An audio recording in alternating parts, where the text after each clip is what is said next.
You booked it, episode 178. What's going on, everyone? Thank you for joining me today on You Booked It, the #1 podcast where you learn how to create a successful entertainment career. Every episode is a masterclass on how to move your career forward. Do you want to take your career to the next level?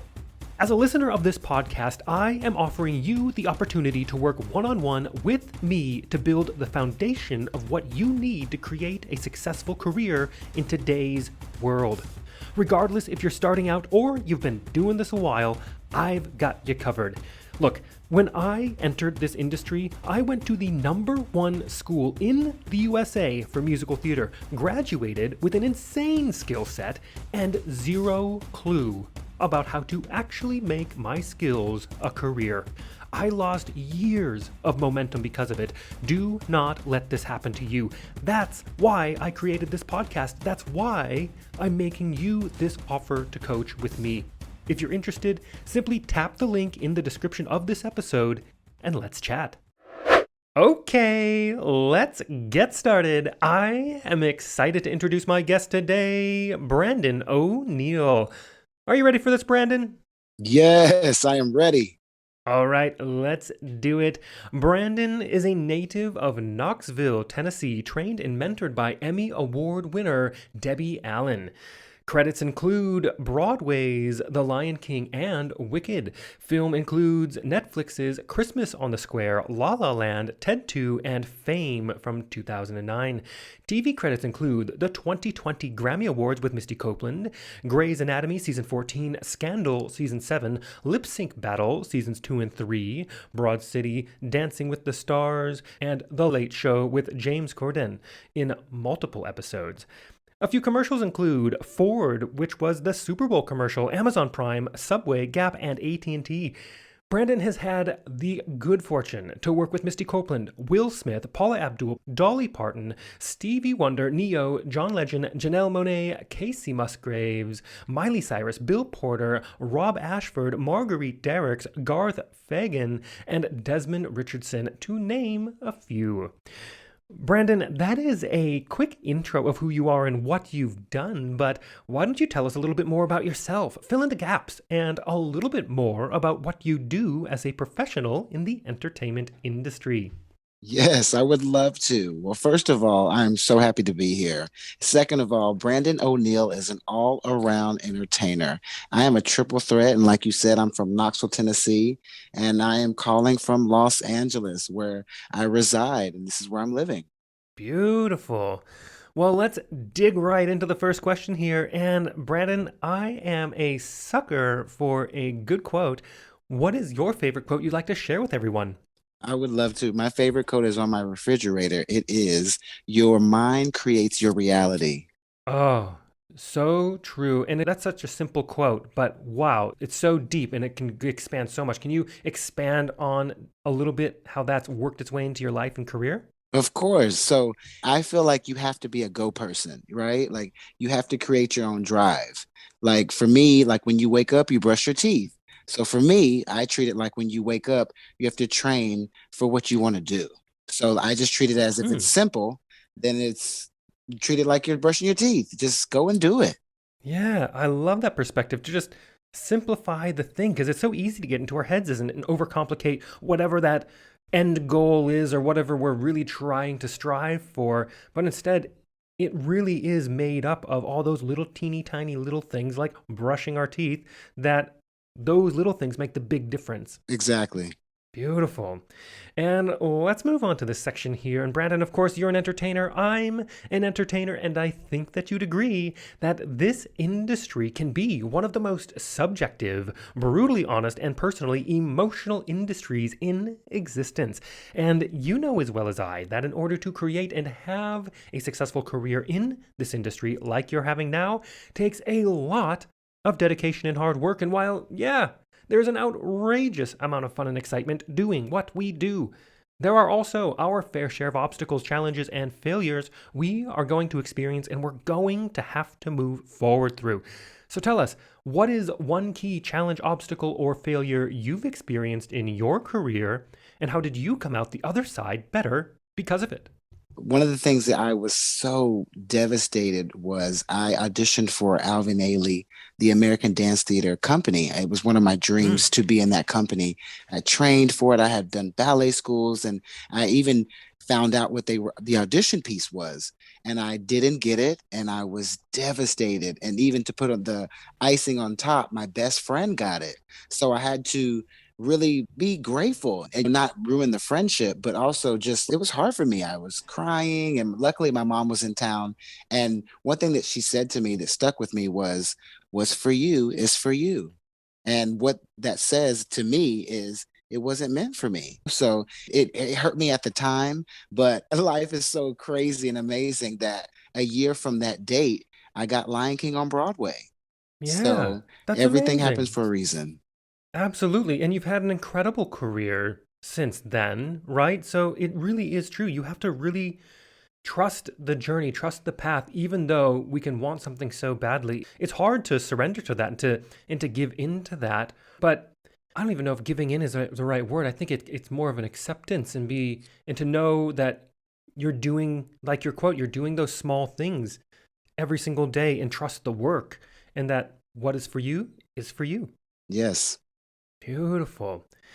And let's move on to a time that I like to call your spotlight moment. That one moment in time you realized, yes, I am going to be an entertainer for a living, or maybe it was, yes, this is what I need to be doing as an entertainer. Tell us about that. Yes, I would love to. I was in the Knoxville Children's Show Choir at around like 10, 11 years old. And to Hmm. sing with, at least 40 people, it was just an amazing feeling. So to go from that to be asked to sing a solo, I was, of course, very nervous. But you went out there and sang my heart out. And to hear the applause when I opened my eyes, that was the moment that I realized this is what I want to do for the rest of my life. Oh, that's so good. And how special that you got to experience that at such a young age as well. Yes. Very cool. Love that. And let's piggyback on that real quick and talk about your number one booked it moment. Walk us through that day, the audition and callbacks, if they happen to be a part of it. What was going on in your life, and what about that moment makes it your favorite booked it moment? This is a no-brainer by far. My booked it moment was when I was able to audition and book the role of a dancer in the movie Fame. Obviously, the original was in the 1980s and the remake was in 2000, I think, 8. And the story was the most dramatic you could possibly. I flew all the way from New York City all the way to Los Angeles. The taxi Uber at the time was lost. I got there late. The door person was so one of those type of people that were just rude. You can just say it. They were rude. and Yep. and I said, I have to get this audition. You don't understand. I had my luggage. And with, tears and hope in the face of hope, she let me in. And that audition, I booked it. Marguerite Derricks literally said, if you make it to the end of this audition, you will be in the movie. And I made it to the very end of audition, and it was a booked it moment. And what was so surreal was to be trained under the iconic legend Debbie Allen, and to then years later be in a remake of a movie she was also in. How full circle is that? I That is mean, so she cool. played the principal. It was pretty really cool. Oh, that would have been amazing. And what was it like once you were on set and filming it? Talk about that experience a little bit. Being on set, of course, you have to fight the nerves, but one of the hardest things is to do is to be consistent, because a lot of people think you hit it maybe once or twice. It can be up to 50 times. It could be up to 70 times doing due to the camera angles and all the different shots. So you have to be consistent and also remember why you do what you do. So each time make Mm. it special with also making it consistent. Oh, yeah, that is key because unlike, well, if you're going on stage, you're doing a live show, yeah, you're doing the same choreography, but the specificity and the accuracy to the movement and to even the energy, like you said, the feeling that you have behind all of your choreography has to be so consistent when you're on film. And that's definitely a massive challenge. 100%. Yeah. Let's take a moment to talk about the present. What projects are you working on now? What are you looking forward to? And it's a weird time, right? We're amidst this global pandemic. How do you see the entertainment industry moving forward in the next couple of years? Yes, I can gratefully say out loud in the year of 2020, I can say that I am in the Dolly Parton's Christmas on the Square on Netflix right now. The role I play is Andy. He works in the beauty shop, who is owned by character Marjoleine, who is played by the Jennifer Lewis, who is the mother of Black Hollywood. It's amazing.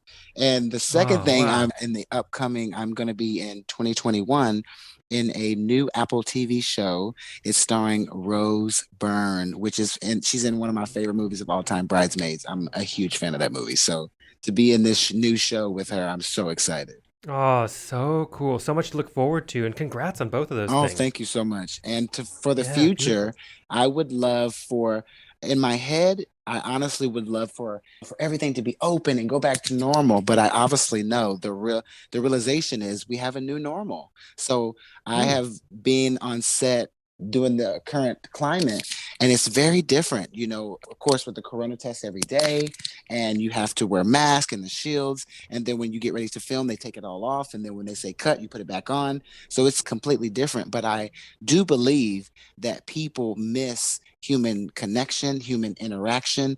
And I think if we safely can do it, I think it will be great. And I'm a firm believer, and I have faith that we'll get over this, and there will be a time where we can see each other and just hug as many people we want to. Yes, let's get back to that eventually. Totally. Yeah, I love that insight. And it is time to move on to one of my favorite sections in the interview. I call it the Grease Lightning Round. Let's go. I am going to ask you a handful of questions. I want you to answer them as quickly and concisely as possible, one after another. Are you ready? Let's go. All right, first question. What was the one thing holding you back from committing to a career as an entertainer? My parents. Second question. What was the best piece of advice you have ever received? Never be late. Oh, so good. And if you're on time, you're late. Exactly. If you're earlier on time. If we're waiting on you, there's the clue. There it is. Third question. What is something that is working for you right now? Or if you'd like to go pre COVID, what was working for you before our industry went on pause? Oh, I would say having an accountability partner. And for me Hmm. also to just writing things down, being old school, of course, with social media and everything is digital, but going back to writing things down, writing letters, whether it be thank you or writing a letter to yourself, writing a to-do list, putting it down on paper, so making yourself accountable, it makes it more real. Yeah, I could not agree more. I am a huge digital person. I use Notion almost religiously to organize my life, and I love it. But there is still something, right next to me, I've got my pen and my notebook. Something about writing things down really does cement it just a bit more for me. Totally. And for me as a learner, I grew up with always wanting to be a performer, always couldn't sit still, always the kid that wanted to sing, say, look at me, look at me, look at me. So for me, learning, writing it out, it literally seeing it and writing it, it goes into my body. I retain Mm, it better. yeah, yeah, for sure. And the fourth question. Yes. What is your best resource? Whether that is a book, a movie, a YouTube video, maybe a podcast or a piece of technology you've found is helping your career right now. Ooh, that's a great question. I would say the first thing that came to mind is music. I could not believe my life without music. So for me, good music, being able to listen to, inspire yourself to create, whether it be dance, even singing with it, for me is just hands down music. I could not imagine being in this pandemic without music. Fantastic. Are you a Spotify and Apple Music person? What are I'm you? I'm actually all of them. I don't know how and why I'm paying Tidal and Apple and and SoundCloud all my money, but I love music. So I am. I'm on Spotify. I'm on all of them. Brilliant. And the fifth question. Yes. If you had to start your career from scratch, but you still had all the knowledge and experience you've collected from your career in this industry, what would you do or not do? Would you do anything differently or would you keep it the same? Ooh, that's a great question. I kind of want to say both. I would say if I would, the first thing I say would keep it the same because I've had a lot of ups and downs in my career, but the downs made the ups so much more special. And I feel like that's who has defined me, who I am today, which is Mm, has made me who I am. And I feel so strongly in that person. And if I didn't have those setbacks, would I have be the person I am today, So but right. then also, I would have loved it if my mother could have put me in gymnastics at 3, so I wouldn't have to work on the stretch. So, I always tell my friends because a lot of my friends still make fun of me for stretching because like you don't have to stretch so much. But for me, I wasn't always a flexible dancer. So now that I am flexible, it's one of those things. If you don't use it, you lose it, and I believe that to be Yeah. true. So for me, I would love to be rhythmic, like a rhythmic gymnast. That'd be cool in another life. But yeah, I wouldn't change a thing. I think being being who I am today with struggles and all, I feel has made me the person I am, and it's going to make me go forward. Beautiful. Love that answer. And the last question: what is the golden nugget knowledge drop you've learned from your successful career in this industry that you'd like to leave with our listeners? Never be late. And I only say that because I've been that person to be late and it just doesn't feel good. One, to get docked in pay, ouch. Secondly, to get fired, ouch. And three, just to be as a bad taste in someone's mouth when they say your name. They're not like, oh my gosh. They're like, oh yeah, they're always late. So I've been on both sides and it's just now I'm the one people make fun of for being a goody two shoes with being on time. But if no one's ever waiting on you, then it's just a good look. And for me, with even being on set, I've learned when you get there early, you can see how things run. You can see how they set up the lighting, and then you become friends with the lighting guy. And it's just something I would say that to all the young professionals and people who want to do this in this industry, that's one thing that it will get you really far. Because even if you get to like Paramount Pictures, your first time there, you get there, your appointment's at 2 o'clock, you get there at 1:55. That is really late. Because say if you're on lot 7 and they give you a map, lot 7 is like 45-minute walk. So just little things Right. like that, just like it's okay to be 30 minutes early. And I know people, of course, will say, oh, you suck up or you're too good. Trust me, it has helped me in my career. People remember me, and people also know that they can count on me if they know that you're not late. So that is the number one. And it sounds so cliche and corny, but it trust me, it's a good one.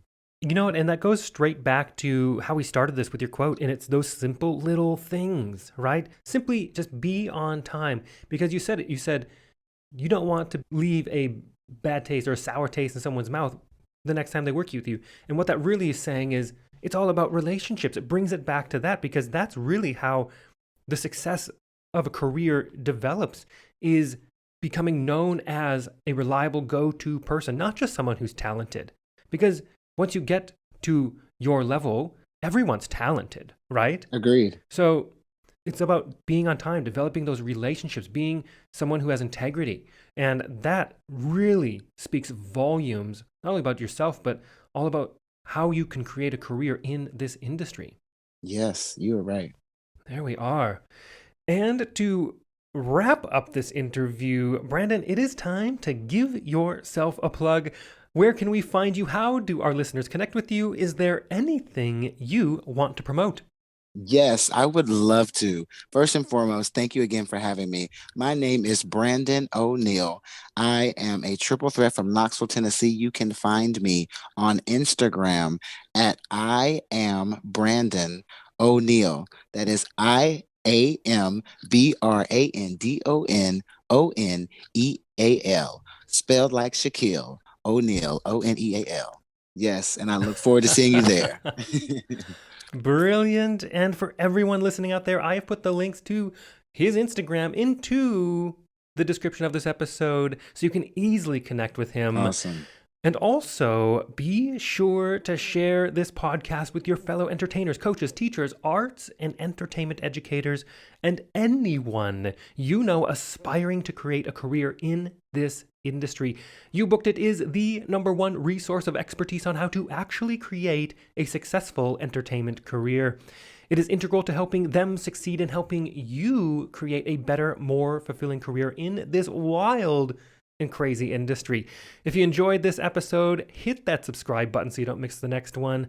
And Brandon, thank you so much for being here. It's been such a pleasure to speak with you. I'm so glad we got connected. Oh my gosh. Thank you so much for having me. And until next time, thank you, thank you, thank you. Thank you so much for joining us today. Don't miss an episode. Every guest drops more value and insight than any other resource out there. So make sure you hit that subscribe button. If you enjoyed this episode, we'd love to hear from you. Leave us a rating and review.